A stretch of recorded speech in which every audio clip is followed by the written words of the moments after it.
Положението на къщата и Кристиан... Доста добре се получи, между Да, получи се добре. Сега ще пробва пак да...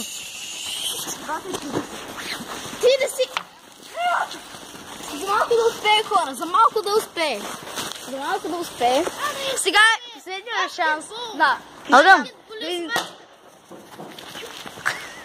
И той оцели право целта. До другия път, хора. Здравейте, хора, както видяхте миналия път, Кристиан метна вътре нещо. Не сме сигурни дали...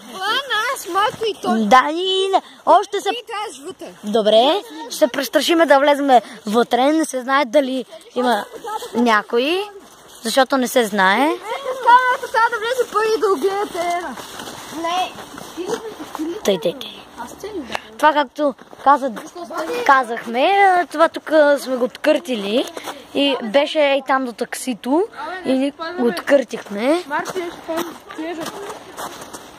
Както виждате, тази дупка там ние направихме и... Тихо, майче има някой. Майче има някой вътре. Къде си? Май някой има вътре, не се шегуваме. Тапа вика, Лудия ще го кръсти Супер Марио.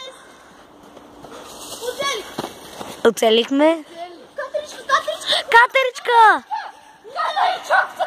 Влезе в къщата! Катеричка, колко е сладка. Кой е хващал катерица? Кой е хващал катерица? Катеричка. Кой е хващал катерица? Не аз. Аз да. Много трудно. Аз тя да хвала катерица. Тя,